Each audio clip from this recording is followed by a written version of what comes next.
मुझे अवसर प्राप्त हुआ है त्रिकोणमिति का परिचय टॉपिक की शुरुआत कैसे करें। हमारे सभी शिक्षक साथी अपने अपने स्कूलों में निश्चित रूप से हर वर्ष पढ़ाते हैं, हम भी पढ़ाते हैं। तो जिस तरीके से शुरुआत हम अपने विद्यालय में करते हैं उसका बखूबी हम यहाँ पर प्रेजेंटेशन करने का प्रयास किया। यद्यपि प्रेजेंटेशन करने में आप लोगों के सामने मेरी वाणी आगे बोलने में समर्थ तो नहीं पा रही है, लेकिन फिर भी मैं कुछ न कुछ प्रयास जरूर करूँगा। धन्यवाद सर। एक दिन की बात है, जैसा कि आप जानते हैं सभी के स्कूलों में बच्चे पिकनिक में जाया करते हैं। एक दिन मैं भी अपने कुछ शिक्षक साथियों और बच्चों को लेकर 10वीं के बच्चों को लेकर पिकनिक पर गए।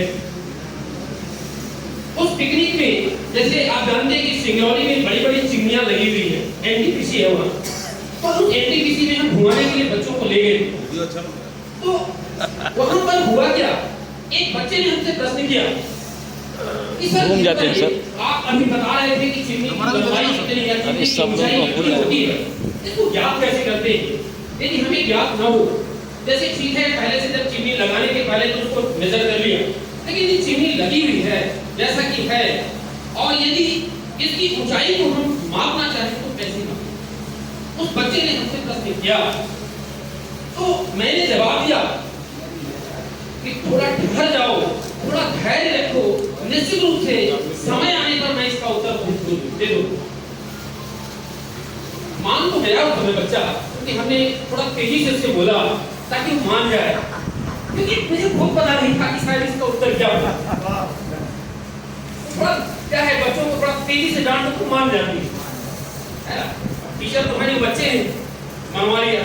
फिर जब पिकनिक से लौट रहे थे तो रास्ते में एक जगह थोड़ा सा विश्राम करके अल्पकाल के लिए हम लोग रुके और सभी बच्चे उतरे। वहां पर एक चौड़ी सी नदी थी, चौड़ी सी नदी, और उस नदी के आसपास हम लोग भी टहल रहे थे और बच्चे भी टहल रहे थे। तो एक दूसरे बच्चे ने आकर के धीरे से मेरे कान में पूछा कि सर ये इतनी चौड़ी नदी है, क्या इसकी चौड़ाई बिना उसमें के अंदर जाए, इसकी गहराई भी है, पानी इसमें ज्यादा है, हम जा नहीं सकते, तो क्या इसकी चौड़ाई को हम मेजर कर सकते? तो वहां भी मैंने वही सहारा लिया, क्योंकि मुझे भी मालूम नहीं था सही से इसका उत्तर क्या होगा। तो हमने उसको डांटा और कहा सही समय आने पर मैं जरूर इसका उत्तर तुम्हें बताऊंगा। पिकनिक से लौट तो आए, फिर अगले दिन जब क्लास में पहुंचे, कहानी क्लास की है कि जब क्लास में हम पहुंचे तो क्लास में पहुंचने के पहले रात को भी हमने मंथन किया कि बच्चों को उत्तर तो देना होगा निश्चित रूप से। क्लास में वहां तो हमने बहका दिया उनको, लेकिन क्लास में नहीं बहका और ये क्लास में भरी क्लास में बच्चों ने क्वेश्चन पूछ दिया तो निश्चित रूप से वहां यदि क्वेश्चन का आंसर नहीं मिलेगा तो हमें शर्मिंदा होना पड़ेगा। तो हमने काफी मंथन किया और मंथन करने के बाद कुछ न कुछ रिजल्ट निकाल ही दिया। और जैसे ही क्लास में हम पहुंचे और पढ़ाने का प्रयास कर रहे थे तो उसी समय एक छात्र ने फिर से पूछ दिया कि सर जब हम पिकनिक पर गए थे तो आपसे एक प्रश्न पूछे थे, उसका हमें जवाब चाहिए। हमने कहा ठीक है, मैं इसका जवाब आपको दूंगा। तो हमने अब जवाब देने का प्रयास किया कि जैसे आपने देखा था कि चिमनी इतनी ऊंचाई है चिमनी की, और चिमनी की ऊंचाई आप याद करना चाहते हो, तो अब कल्पना करो यदि आप चिमनी से कुछ दूरी पर खड़े हुए हो और इस तरीके से चिमनी का जो बेस है, चिमनी का जो आधार है और आपका जो आधार है, यदि इन दोनों को मिला दिया जाए और इस तरीके से आपको उसके शीर्ष से मिला दिया जाए चिमनी के, तो क्या बनेगा? आप कल्पना करो कि क्या कुछ बन रहा है जमीन क्या? तो बच्चे उत्तर नहीं दे पा रहे, इसका उत्तर नहीं दे पा रहे। हमने कहा कि बेस को आप हमारे से मिला दो, हमको एक पॉइंट मान लो और मिला दो, और हमको फिर कहां से मिला दो? चिमनी के सिर से मिला दो, तो क्या बनता है, कौन सी डिजाइन बनती है? हमने उनसे प्रश्न किया, लेकिन 2-3 मिनट तक कोई उत्तर नहीं आया। फिर बार-बार हम ऐसे कहते रह गए, बार-बार कुछ न कुछ उनको इस तरीके से डिजाइन ही देते रह गए। तो एक छात्र ने अंत में बता ही दिया कि सर शायद समकोण त्रिभुज बनी। संपूर्ण त्रिभुज बनेगा। हमने कहा बिल्कुल सही जवाब दिया।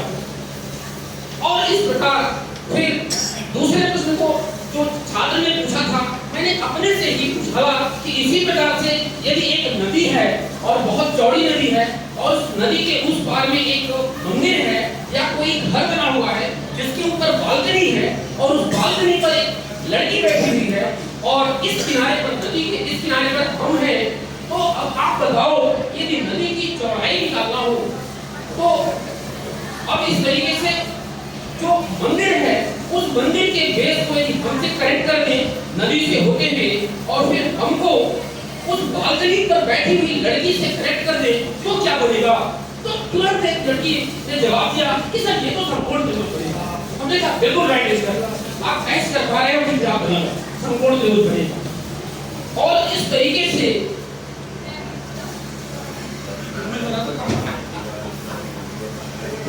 तो इस तरीके से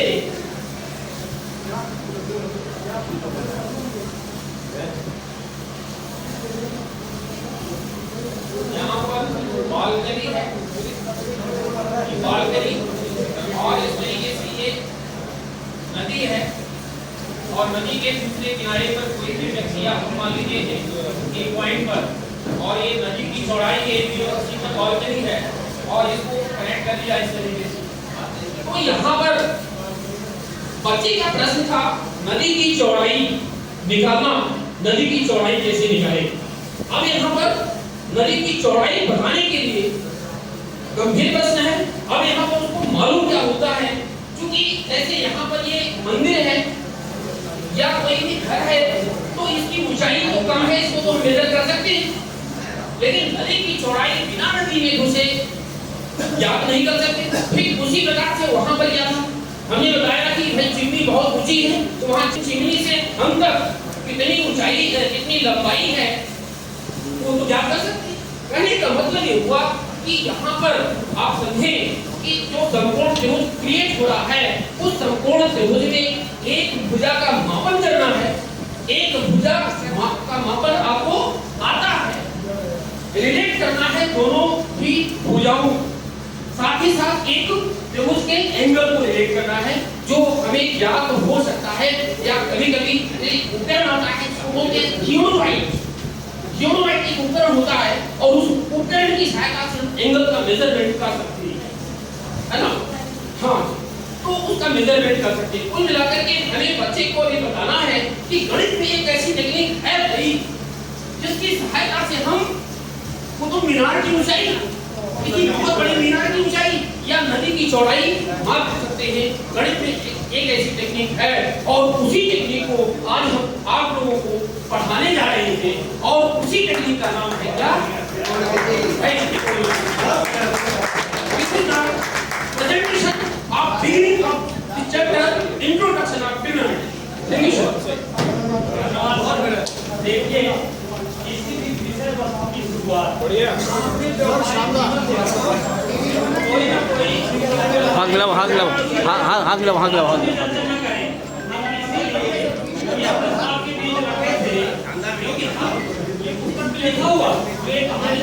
हाथ गिलाओ। इसको हमने पढ़ा, लेकिन हम ये चाह रहे थे कि हम अपने बीच से